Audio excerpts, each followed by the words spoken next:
ಕೊನೆಯದಾಗಿ ಮೀನರಾಶಿ ಮೀನಲಗ್ನ. ಈ ರಾಶಿ ಲಗ್ನದಲ್ಲಿ ಇರ್ತಕ್ಕಂಥವರಿಗೆ ಪರಾಭವ ನಾಮ ಸಂವತ್ಸರದ ವರ್ಷಫಲ ಯಾವ ರೀತಿ ಇರ್ತದೆ ಅಂತ ನೋಡೋಣ. ಈ ರಾಶಿ ಲಗ್ನದಲ್ಲಿ ಜನಿಸಿರ್ತಕ್ಕಂಥವರಿಗೆ ಈ ಒಂದು ವರ್ಷದಲ್ಲಿ ಮೊದಲನೇ ಭಾಗ ಅಂದರೆ ಏನು ಮೊದಲನೇ ಭಾಗ ಅಂತಂದರೆ ವರ್ಷದ 3 ತಿಂಗಳು ಮೊದಲನೇದಾಗಿ ಏನಿರುತ್ತೆ ಅಲ್ಲಿಯ ತನಕ ಕೂಡ ಇವರಿಗೆ ಸಾಧಾರಣವಾಗಿರ್ತಕ್ಕಂತಹ ಫಲ ಅಂದರೆ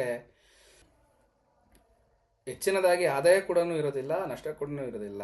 ಒಂದು ಸಾಧಾರಣ ರೀತಿಯಲ್ಲಿ ನಿಮಗೆ ಕೆಲಸ ಕಾರ್ಯಗಳು ಆಗುವಂಥದ್ದು, ಆದರೆ ನಿಮ್ಮ ಒಂದು ಪ್ರಯತ್ನದ ಮೇಲೆ ಅದು ಅನುಗುಣವಾಗಿರುತ್ತೆ. ಇನ್ನು ಯಾರೆಲ್ಲ ಉದ್ಯೋಗ, ವ್ಯವಸಾಯ, ಕೃಷಿ, ವ್ಯಾಪಾರ ಈ ರೀತಿಯಾಗಿರ್ತಕ್ಕಂಥವೇನಲ್ಲಿರ್ತೀರೋ ಅವರಿಗೆ ಸಾಧಾರಣ ಫಲಗಳಲ್ಲದಲೇ ಜೂನ್ 1ನೇ ತಾರೀಕು ತದನಂತರದಲ್ಲಿ ವಿಶೇಷವಾಗಿರ್ತಕ್ಕಂತಹ ಉತ್ತಮ ಫಲಗಳು ನಿಮಗೆ ದೊರೀತಾ ಹೋಗುವಂಥದ್ದು ಆಗ್ತಾ ಹೋಗುತ್ತೆ.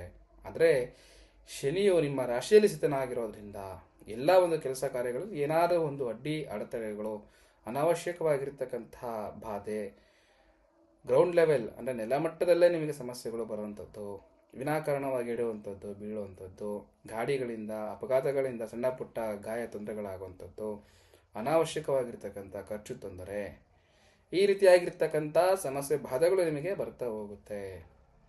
ಆದರೆ ಇನ್ನೊಂದು ವಿಚಾರ ಏನಪ್ಪ ಅಂತಂದರೆ ಆರೋಗ್ಯದ ಮೇಲೆ ವಿಶೇಷವಾಗಿರ್ತಕ್ಕಂಥ ಜಾಗೃತಿಯನ್ನು ನೀವು ತೆಗೆದುಕೊಳ್ಬೇಕು.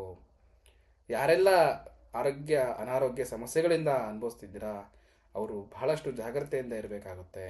ಇನ್ನು ಯುಗಾದಿಯ ಒಂದು ಹೊಸ ವರ್ಷದ ಸಂದರ್ಭದಲ್ಲಿ ನೀವು ವಿಶೇಷವಾಗಿ ಶನಿ ಶಾಂತಿಯಾಗಿರ್ಬೋದು ಅಥವಾ ಶನೇಶ್ವರ ಸ್ವಾಮಿ ಸನ್ನಿಧಾನಕ್ಕೆ ಹೋಗಿ ಎಳ್ಳಿನಿಂದ ಮಾಡಿರ್ತಕ್ಕಂಥ ಆಹಾರವನ್ನು ದಾನವನ್ನು ಮಾಡೋದ್ರಿಂದ, ಪುಳಿಯೋಗರೆ ಆಗಿರ್ಬೋದು ಇತ್ಯಾದಿಗಳಿಂದ, ಸಿಹಿ ತಿನಿಸುಗಳಾಗಿರ್ಬೋದು, ಅಥವಾ ಆಂಜನೇಯ ಸ್ವಾಮಿ ದೇವಸ್ಥಾನ ಇತ್ಯಾದಿ ಪ್ರದೇಶಗಳಲ್ಲಿ ನೀವು ಶನೀಶ್ವರ ಸ್ವಾಮಿಯ ಒಂದು ಹೆಸರನ್ನು ಹೇಳ್ಕೊಂಡು ದಾನ ಧರ್ಮಗಳನ್ನು ಮಾಡೋದ್ರಿಂದ, ಅಥವಾ ನಿಮ್ಮ ಹಿರಿಯರ ಮನೆಯಲ್ಲಿ ಕುಟುಂಬಸ್ಥರು ಯಾರು ತಂದೆ ತಾಯಿಗಳು, ಪಿತೃಗಳು, ತಾತ, ಪಿತಾಮಹ ಅಂತ ಹೇಳಿ ಕರಿತೀವಿ, ಅಜ್ಜಿ ಇರ್ತಾರೆ, ಅವರ ಒಂದು ಆರೈಕೆಯನ್ನು ಮಾಡೋದ್ರಿಂದ, ಅಥವಾ ಆಸ್ಪತ್ರೆಯಲ್ಲಿ ಏನು ರೋಗಿಗಳಿರ್ತಾರೆ ಅವರಿಗೆ ದಾನ ಧರ್ಮಗಳನ್ನು ಮಾಡೋದ್ರಿಂದ, ಅಥವಾ ಯಾರು ಕೆಳವರ್ಗದ ಒಂದು ಕೆಲಸ ಕಾರ್ಯಗಳನ್ನು ಮಾಡ್ಕೊಂಡಿರ್ತಾರೆ, ನಿಮ್ಮ ಮನೆಯಲ್ಲಿ ಕೆಲಸವನ್ನು ಮಾಡುವಂಥರಾಗಿರ್ಬೋದು, ನಿಮ್ಮ ಕೈ ಕೆಳಗೆ ಕೆಲಸಗಳನ್ನು ಮಾಡುವಂಥರಾಗಿರ್ಬೋದು, ಅವರಿಗೆ ತೃಪ್ತಿಪಡಿಸೋದ್ರಿಂದ, ಅವರಿಗೆ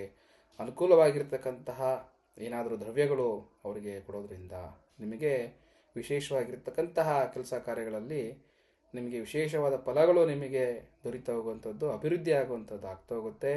ಯಾರೆಲ್ಲ ಈ ಒಂದು ರಾಶಿ ಲಗ್ನದಲ್ಲವರು ಇರ್ತೀರಾ, ವಿಶೇಷವಾಗಿ ಮೀನರಾಶಿಯಲ್ಲಿ ವಿಶೇಷವಾಗಿ ಯಾರು ತೈಲ, ಪೆಟ್ರೋಲ್ ಬಂಕು, ಆಲ್ಕೋಹಾಲಿಕ್ಕು ಈ ರೀತಿಯಾಗಿ ಕೆಲಸ ಕಾರ್ಯಗಳನ್ನು ಮಾಡ್ಕೊಂಡಿರ್ತೀರ ಅವರಿಗೆ ಈ ವರ್ಷದಲ್ಲಿ ಅನುಕೂಲ ಜಾಸ್ತಿ ಇರುತ್ತೆ, ಲಾಭದಾಯಕವಾಗಿರ್ತಕ್ಕಂಥದ್ದು ಇದೆ. ಖಂಡಿತ ಈ ರಾಶಿಯಲ್ಲಿರ್ತಕ್ಕಂಥವ್ರು ಈ ಒಂದು ಪರಿಹಾರವನ್ನು ಮಾಡ್ಕೊಳ್ಳಿ, ಖಂಡಿತ ನಿಮಗೆ ಅನುಕೂಲ ಆಗುತ್ತೆ. ಒಳ್ಳೆಯದಾಗಲಿ, ಶುಭವಾಗಲಿ, ಶುಭಮಸ್ತು.